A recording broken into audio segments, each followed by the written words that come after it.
दोस्ती कैसे करना है, क्योंकि आपको ये पता है आप खुद से कैसे ऐसे में डील करते हो। कई सिचुएशंस में डराना भी होगा सामने वाले को, नहीं जरूरी नहीं है इस दुनिया में। जरूरी कोई बंदा क्रिमिनल है, आपके सामने है और आपके साथ में कुछ गलत करना चाहता है, there are lot of people, चाहे वो ऑफिस में हो, यहाँ पे हो, वहां पे हो, वो ऑफिशियली क्रिमिनल नहीं है, लीगली क्रिमिनल नहीं है, बट उनका माइंड क्रिमिनल से भी गया गुजरा है। आए ना, यस सर, आए ना कुछ ऐसे वाहियात लोग माइंड में होते हैं, नहीं होते हैं हमारे रिलेशन में, आसपास में, ऑफिस में, यहाँ पे वहां पे। तो उनसे कैसे डील करना है? उनको प्यार करोगे, उनको गले लगाओगे, जो पीठ में छुरा घोप देंगे आपके, तो उनको समझना पड़ेगा ना उनके क्या फियर्स हैं, क्योंकि उसी से तो उनको कंट्रोल करोगे, नहीं तो कैसे करोगे। There are lot of people जिनको बातें समझ नहीं आती। दुनिया में ऐसे लोग भरे नहीं पड़े हैं। सड़कों पे ये सब दिखता है, नहीं दिखता दिल्ली की सड़कों पे, लोगों को समझ नहीं आता। उनको अगर मैं बैठ करके ज्ञान दूं या ये सब मेरी वीडियो सबको दिखाई जाए, देखो ट्रैफिक रूल्स को फॉलो करो, ये करो, किसी को समझ आएगा? वहीं पर अगर कुछ कैमरास लगे हो और उनके घर पे चलान जाए 1 लाख रुपए का, जैसे उन्होंने कुछ गड़बड़ करी, कोई करेगा उस रेड लाइट को जंप? हाँ, तो फिर किससे कंट्रोल हुए वो?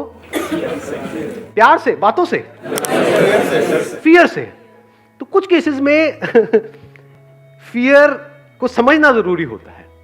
अब अगर आपने अपने फियर को समझ लिया है, if you understand your fear, तो यू अंडरस्टैंड हिज और हर फियर ऑल्सो।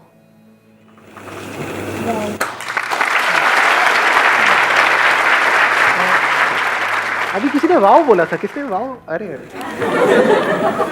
मतलब सुनते ही अच्छा लगा जो मैंने आंसर दिया। अच्छा लगता है ऐसे कुछ आवाजें आ जाती हैं, वाव। इनको दे दो माइक। हेलो सर, जो अभी आपने बोला कि फियर ज़रूरी है, या क्या हम कह सकते हैं फियर ज़रूरी है? जैसे अगर हमने कभी कोई ऐसा ट्रैक चुन लिया कि जिसमें हमें लगता है कि शायद हम ना कर पाए, तो उस समय में हमारे अंदर फियर आ जाता है कि हम वो कर पाएंगे या नहीं कर पाएंगे। तो उस फियर को कैसे कंट्रोल करना है? मैंने ये नहीं कहा कि फियर जरूरी है, मैंने कहा फियर है। मैंने ये नहीं कहा कि क्राइम जरूरी है, मैंने कहा है कि क्राइम है। समझ गए? दोनों में फर्क समझ आ रहा है? आप कहते हो कि कैंसर एक बहुत ही बुरी बीमारी है, नहीं होनी चाहिए, मान लिया। अब नहीं होनी चाहिए, वो है, लेकिन तो वहां से शुरुआत होती है उसका सोल्यूशन निकालने की। फियर है, आपने इसको अच्छे से समझ लिया है। अब सवाल उठता है फियर क्या करता है हमारे साथ में? ये फियर, जब भी हम लाइफ में कुछ भी करने वाले होते हैं, कुछ भी कर रहे होते हैं और वो रिजल्ट हमको नहीं मिल रहा होता है, तो फियर हमको पैरालाइज कर देता है। क्या फियर ऐसा करता है? नहीं करता है। इन अदर वर्ड्स, कि जो भी आपका गोल है उससे आप हट जाते हो, ये फियर करता है। तो अब क्या करें? That must be the question, कि ऐसा होता है, ये नहीं कि ऐसा नहीं होना चाहिए। अब इसका क्या सोल्यूशन है? कि जिस वक्त वो फियर आया हमारे अंदर, वो फियर उठा, फियर उठता नहीं है बहुत बार किसी वजह से। अभी हो सकता है आप इस एनवायरनमेंट में उसको फील नहीं कर पा रहे हो, बट जब कुछ ऐसा हो रहा होता है जो उससे बिल्कुल अपोजिट होता है जैसा हम चाहते हैं, तो डर नहीं लगता है। जो हमारे पास होता है उसको खोने का डर नहीं लगता है, जो हम चाह रहे होते हैं उसके ना मिलने का डर नहीं लगता है। तो उस वक्त क्या करें? क्या ये बोले कि फियर नहीं होना चाहिए? क्या फियर से पीछे छुड़ाने के बारे में सोचे, या ये देखें कि फियर से पीछा छूटता कैसे है? दोनों में फर्क समझ आ रहा है? तो डर लगता है तो हम क्या पूछते हैं कि how to get rid of this fear. You can't get rid of fear. बारिश हो रही है, you can't get rid of it. यानी जिस भी वजह से आपको डर लग रहा है, फॉर एग्जाम्पल आप कहीं पे जॉब कर रहे हो, तो आपके अंदर डर है कि अगर मेरी जॉब चली गई तो क्या होगा, ये है ना। अब आप कहो कि मुझे डर ना लगे, ऐसा हो सकता है? क्या ऐसा होना चाहिए? या वो डर लग रहा है क्योंकि कोई ना कोई रीजन है, जैसे कोई बीमारी होती है उसकी वजह से कुछ सिम्टम्स आ रहे हैं बॉडी के लेवल पे, होता है नहीं होता है? मतलब जब कोई अंदर बीमारी होती है, कोई बैक्टीरिया है, कोई वायरस है, उसकी वजह से कुछ हो रहा है बॉडी के लेवल पे, स्किन के लेवल पे, तो एक तो ऑप्शन ये है कि आप बोलो कि ये ना हो, या ये कैसे जल्दी से ठीक हो जाए, मुझे ये बताओ। दूसरा है, अगर आपका एक्चुअल में माइंड तगड़ा है तो आप उसके कॉज तक पहुंच जाओगे, जो हो सकता है उससे बिल्कुल अलग हो जो अभी दिख रहा है सरफेस लेवल पे। आप उसके कॉज तक पहुंच गए तो क्या हुआ?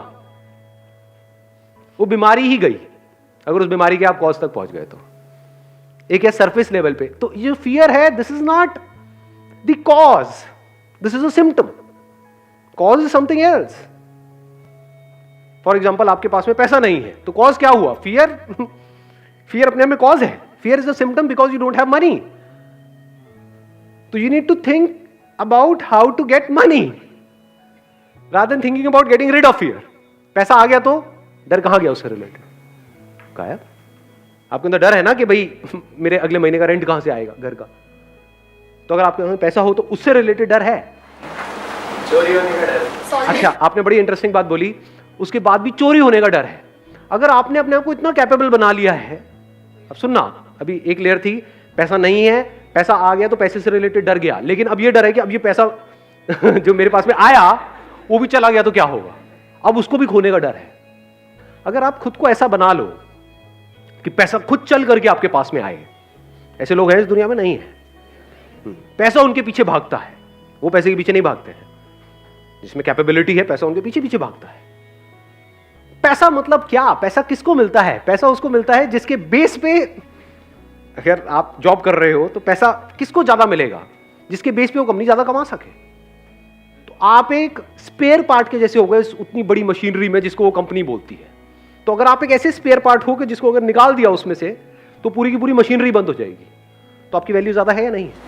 और अगर आप एक ऐसे स्पेयर पार्ट हो जिसको निकाला और 1 मिनट में लाखों लोग बैठे हैं, रिप्लेस कर दिया, तो क्या डर में नहीं जियोगे जिंदगी भर? तो अगर आप एक ऐसे वो बन जाओ, ऐसे स्पेयर पार्ट बन जाओ, और वो भी सिर्फ इस कंपनी के लिए नहीं, जिस कंपनी में आप हो उस मशीनरी के लिए नहीं, किसी भी मशीनरी के लिए, कि आपको यहां से निकाला कहीं भी फिट किया तो मशीनरी अपनी डबल परफॉर्मेंस पे चली जाएगी। मतलब आपको इस कंपनी से अगर निकाला भी उन्होंने, आपने खुद ने अपने आप को, और आप कहीं पर भी और गए तो वो कंपनी डबल रेट से ग्रो करने लग जाएगी। अब आपकी वैल्यू क्या है? अब आपके अंदर पैसे से रिलेटेड डर क्या है? बचा कुछ डर? निकालते हो तो निकाल दो, इसमें तेरा घाटा मेरा कुछ नहीं जाता।